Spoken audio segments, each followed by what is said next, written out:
sekarang saya mendengar ada lagu Minang di USA. Ya, kebetulan ini juga temanya adalah Sumbar Belum Pancasilais. Nah, karena saya di sini diminta sebagai ketua umum IKM Ikatan Keluarga Minang, jadi bolehlah saya sedikit mengutip sebuah peribahasa gitu ya. Jiko tagaklah dinan data. Jadi kalau tegaklah di yang datar. Jika berdiri. Jiko bajalanlah dinan luruh. Jelas segera. Jiko bakatolah dinan bana. Dima ayah disawa disinan ranting dipatah. Kira-kira menghormati tradisi setempat, di mana bumi dipijak, di sinan langit dijunjung. Di mana bumi dipijak, di situ langit dijunjung. Kira-kira begitu. Jadi saya kira orang Minang yang berada di seluruh Nusantara jauh sebelum Indonesia merdeka sudah sangat paham tentang tradisi lokal setempat, masalah toleransi dan bagaimana menjunjung persatuan. Dan saya kira saya sudah sampaikan, sebelum Indonesia merdeka orang Minang itu sudah Pancasilais. Jadi sebelum Indonesia merdeka. Karena kalau kita lihat berangkat dari banyak pikiran-pikiran tokoh-tokoh yang tadi sudah disebutkan juga oleh Pak Karni dan kawan-kawan yang lain. Tan Malaka sudah menulis tentang Nar de Republik atau menuju Republik itu tahun 1925. Menuju Republik itu. Jadi 20 tahun sebelum Indonesia merdeka, Tan Malaka sudah menulis visinya itu. Dan saya membawa sebuah buku, Indonesia Free. Muhammad Hatta menulis di tahun 1928 atau Indonesia Merdeka. Jadi 1928 lebih dulu dari Bung Karno. Ini buku aslinya terbitan 1928 ketika menjadi ketua Perhimpunan Indonesia di Belanda. Dan Bung Hatta waktu itu ditangkapnya, berarti usia sekitar 25-26, dan sudah menuliskan sebuah pledoi yang luar biasa menurut saya, menginspirasi, bahkan pikiran-pikirannya menginspirasi perjuangan di tanah air, termasuk menginspirasi Bung Karno, menginspirasi Bung Sahrir dan tokoh-tokoh bangsa yang lain. Dan di akhir tulisan Indonesia Merdeka ini, Bung Hatta mengutip sebuah pepatah dari René de Klerk yang mengatakan bahwa supaya tidak salah dalam bahasa Indonesianya itu, hanya ada satu negara yang menjadi negaraku, ia tumbuh dari perbuatan dan perbuatan itu perbuatanku. Jadi saya kira terlalu banyak contoh dan bukti yang mengatakan bahwa orang-orang Minang yang berada di perantauan, baik di waktu itu di Hindia Belanda maupun di Belandanya sendiri, sudah berpikir tentang Indonesia merdeka dan ikut menghela sejarah hingga Indonesia merdeka, termasuk tadi dikatakan oleh Bung Karni, merumuskan Pancasila. Setidaknya ada Bung Hatta di situ, ada Agus Salim dan ada Muhammad Yamin. Bahkan Muhammad Yamin ikut mengoreksi dan ikut membuat sejumlah kalimat kata di dalam pembukaan Undang-Undang Dasar 45, termasuk untuk teks proklamasi, kemudian seperti kami, karena tadinya itu orang ketiga, kemudian oleh Yamin dikatakan seharusnya itu adalah atas nama rakyat Indonesia. Nah, karena tema ini berangkat dari sebuah teks yang dikeluarkan oleh Saudara Puan Maharani, semoga Sumbar menjadi provinsi yang memang mendukung negara Pancasila. Kemudian teks itu diterjemahkan di dalam diskusi ini menjadi Sumbar belum Pancasilais, ya. Berarti ini sudah dengan sendirinya menunjukkan bahwa ada multi interpretasi terhadap teks itu. Jadi kalau tadi Saudara Basarah, dan tentu saja Saudara Basarah harus berposisi seperti itu untuk membela Ibu Puan, ya, itu karena memang berusaha untuk menjelaskan, mengklarifikasi dengan begitu panjang lebar. Tetapi masalah ini sebenarnya masalah sederhana. Ada satu teks, dan teks itu melahirkan interpretasi yang cukup banyak, cukup beragam. Mungkin ada yang pro dan ada yang kontra. Nah, kebetulan saya termasuk yang menerima, dan saya sendiri merasa teks itu tidak cocok dan tidak pas, apalagi dilakukan sekarang, ya. Apalagi dengan nuansa Pancasila. Dan ada satu latar belakang belakangan ini, Pancasila ini dijadikan alat untuk melakukan legitimasi politik. seolah-olah dialah yang paling Pancasilais, seolah-olah satu kelompok itulah yang paling Pancasilais, sementara yang lain itu tidak Pancasilais. Jadi Pancasila bukan menjadi alat pemersatu, tapi justru alat mensegregasi, alat untuk melakukan pemecah belahan. Ini yang menurut saya sangat berbahaya. Pancasila harusnya menjadi alat pemersatu, dan ini udah selesai dulu. Tidak perlu diulang-ulang lagi, seolah-olah masih ada yang belum Pancasilais. Saya yakin hampir semua agama di Indonesia tidak ada yang menolak Pancasila. Dari agama Islam, Kristen, Hindu, Buddha, dan juga dari agama-agama lain, ya, saya yakin mempunyai pandangan yang sama, karena nilai-nilai Pancasila itu adalah nilai-nilai universal, dan nilai-nilai itu digali. Makanya Bung Karno tidak pernah mengatakan sayalah yang melahirkan Pancasila. Bung Karno mengatakan sebagai penggali, dan sebenarnya salah satu penggali Pancasila, karena pidato pada waktu rapat besar pertama 29 Mei sampai 1 Juni tahun 45 itu cukup banyak yang bicara, termasuk Muhammad Yamin, Supomo, dan lain-lain. Jadi Bung Karno menggali dari apa yang sudah ada nilai-nilainya itu di Nusantara. Jadi bukan sesuatu invention baru gitu ya, bukan satu inovasi baru, tetapi sudah ada di dalam tradisi masyarakat kita beratus tahun, bahkan beribu tahun, karena peradaban kita ini adalah peradaban yang sudah sangat cukup panjang gitu ya. Dan ini yang menurut saya harus kita klarifikasi. Jadi berangkat dari teks tadi, semoga Sumbar menjadi provinsi yang memang mendukung negara Pancasila. Saya kira penyelesaiannya sederhana sebetulnya, klarifikasi. Kalau ada yang mungkin tersinggung, dan cukup banyak yang tersinggung sebenarnya, cukup minta maaf dan selesai. Tetapi kemudian ini menjadi sebuah polemik, dan kemudian polemik ini berangkat tadi Pak Karni begitu panjang lebar menjelaskan, termasuk genealogi dari Ibu Puan Maharani sebagai mempunyai darah Minang yang selama ini mungkin kurang dikenal atau tidak pernah diatribusikan kepada dirinya sendiri gitu ya. Nah, saya kira ini satu hikmah yang baik gitu ya, bahwa di era globalisasi ini, apalagi Indonesia ini sudah multikultural, banyak sekali perkawinan campur dari antar etnis dan sebagainya, ini sudah mulai menjadi Indonesia. Dan satu pengakuan terhadap ini menurut saya satu bagus, karena satu hal yang sangat bagus dan sangat maju, dan kita bersyukur untuk itu. Sayang sekali selama ini kurang terdengar gitu, karena kalau di dalam cerita-cerita atau kaba di Minangkabau gitu ya, itu ada yang paling populer itu namanya cerita Maling Kundang ya. Ada anak sematawayang, kemudian dia durhaka kepada ibunya karena dia ketika sukses kembali tidak mengakui ibunya. Jadi ini jangan sampailah kita ini menjadi maling kundang, karena kalau menjadi maling kundang saya kira kita akan menjadi anak durhaka gitu ya. Jadi kembali kepada persoalan teks sekali lagi, dan juga kepada judul ini, Sumbar belum Pancasilais, saya kira sudah jelas. Sumatera Barat, apalagi dalam hal ini orang Minang, itu sangat Pancasilais, dan bahkan ikut merumuskan Pancasila. Bukan hanya itu, kemudian juga banyak sekali di dalam keadaan-keadaan berbahaya, seperti di zaman ketika ada agresi militer kedua Belanda, ya, 18 Desember tahun 48, ketika Soekarno, Hatta, Syahrir, Agus Salim itu ditangkap, maka dideklarasikanlah sebuah pemerintah darurat Republik Indonesia beribu kota di Bukit Tinggi, kurang lebih selama 8 bulan gitu ya. Dan di situ perjuangan dari emergency government atau pemerintahan darurat justru mempertahankan eksistensi Indonesia, karena tanpa PDRI tidak ada lagi eksistensi Indonesia. Van Rooyen di forum PBB mengatakan Indonesia sudah tidak ada, pemimpinnya sudah ditangkap, rakyatnya sudah tunduk, wilayahnya sudah mereka kuasai.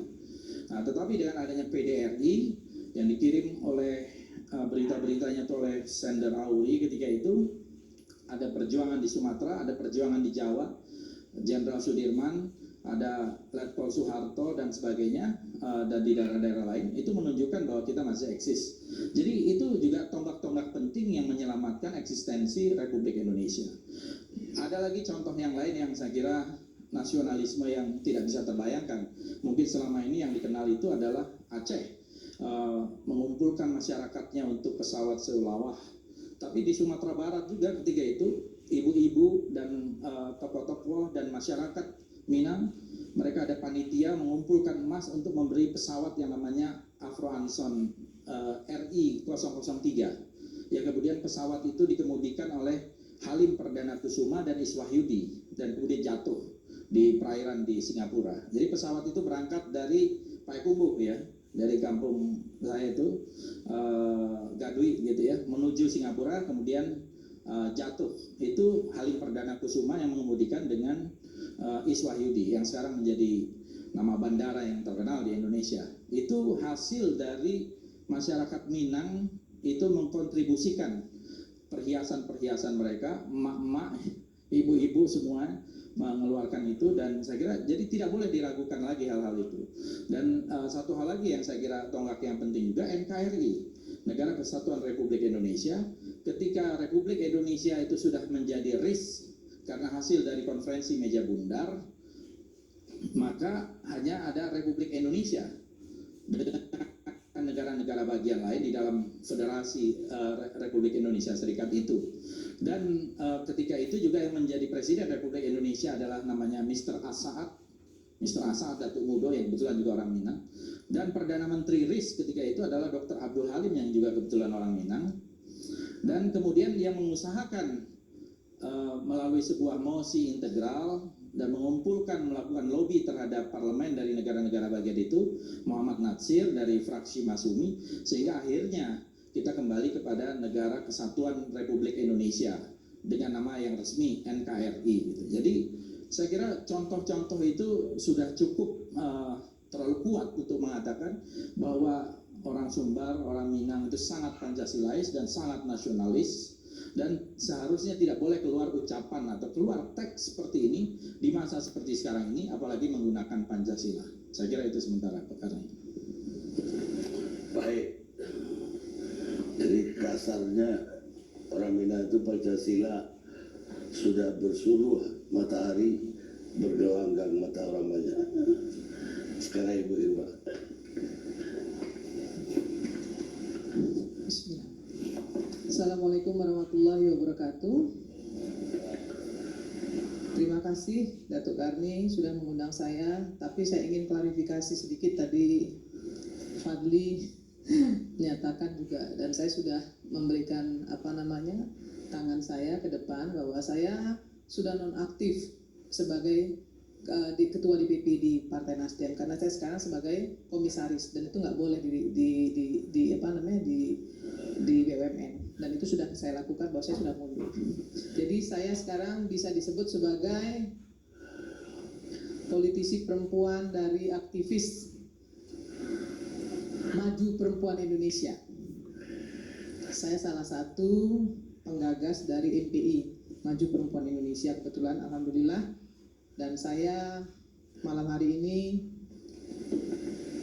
sedikit prihatin sebenarnya, karena memang seperti Adinda tadi sampaikan bahwa melaporkan ke polisi itu adalah hak konstitusi ya sebagai warga negara. Tapi kok saya ini prihatin sekali sejak Pilpres kemarin itu dengan hiruk pikuk politik identitas di Indonesia ini yang nggak berhenti menurut saya. Kenapa Adinda tidak tabayun sama Uni Puan Maharani? Sebagai Muslim harusnya tabayun dulu. Pailah kata Uni Puan Maharani, batanyolah kauni. Tuh sabananyo nan muka sui disampaikan tuh. Gitu ya, masih bisa saya walaupun saya nggak lahir di Sumatera Barat. Jadi tabayun dulu lah gitu ya sebelum kita masuk ke ranah hukum gitu. Lagi pula saya melihatnya salah nggak sih Puan? Menurut saya nggak salah. Kenapa nggak salah? Saya ini perempuan, saya seorang ibu. Nggak salah Puan mengatakan itu. Kenapa? Karena Puan itu mengatakan doanya untuk Sumatera Barat, menyatakan harapannya. Memang di sini disampaikan ya, semoga Sumbar menjadi provinsi yang memang menjadi pendukung Pancasila. Tadi Fadli mengatakan bahwa banyak interpretasi kalimat yang disampaikan Puan, dan saya salah satu yang menginterpretasikan secara konstruktif. menginterpretasikan secara positif. Karena ada harapan di situ. Puan tidak mengatakan bahwa Pancasilais, keliru tadi bahasanya Fadli. Bukan tidak Pancasilais, tapi semoga Sumatera Barat memang menjadi pendukung negara Pancasila. Jadi nggak ada urusannya dengan manusia-manusia atau rakyat Sumatera Barat itu tidak Pancasilais. Jadi jangan juga diputer-puter gitu ya. Saya koreksi sebentar. Boleh. Mengatakan itu tadi. Yang saya kutip itu Sumbar belum Pancasilais. Ya, oke.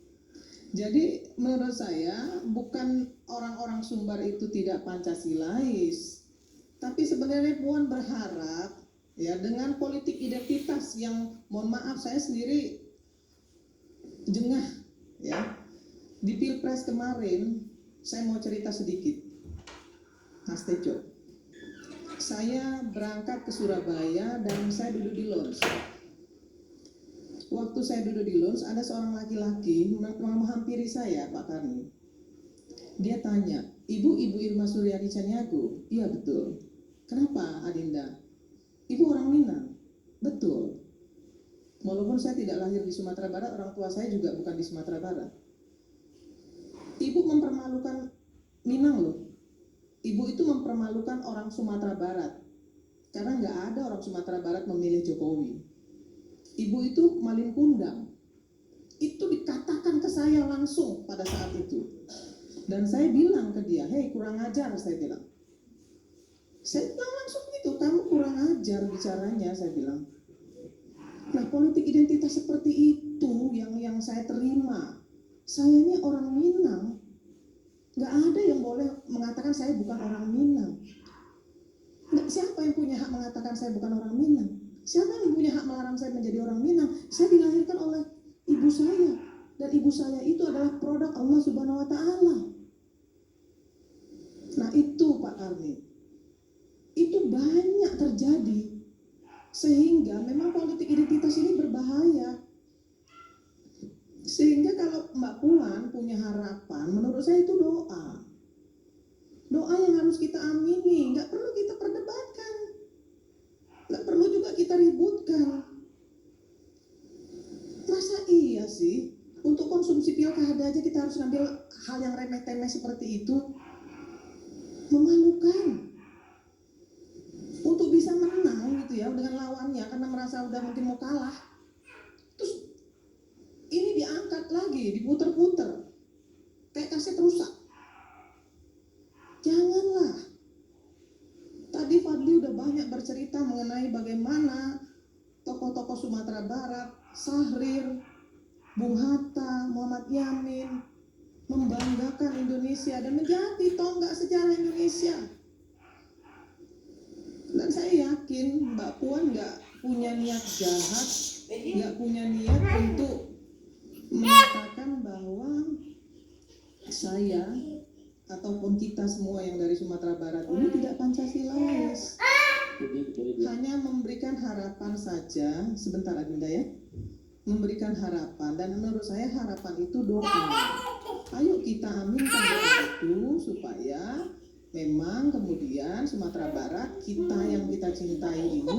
Saya ini umur 2 tahun ibu saya meninggal. Sehingga ayah saya bilang, pakai aja marganya, supaya apa? Supaya kamu tahu bahwa ibumu itu dari Sumatera Barat, dan kamu harus tahu, hormati ibumu. Nah begitu cintanya saya dengan Sumatera Barat gitu. Sehingga Adinda, saya cuma mau bilang bahwa hak konstitusimu untuk melaporkan itu, tapi memang lebih baik lagi kalau tabayun sama Umi Puan Maharani ya. Jadi saya ingin menggarisbawahi saja bahwa tidak ada yang salah, karena ini harapan, karena ini doa. Ayo kita aminkan agar Indonesia ke depan sama-sama bisa kita jaga, Sumatera Barat juga kita jaga, tetap di bawah NKRI semuanya.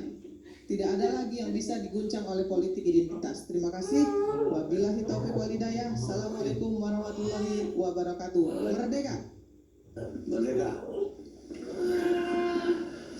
Apa Pemirsa, sekarang saya mau bergabung dengan Ustadz Abdul Somad. Beliau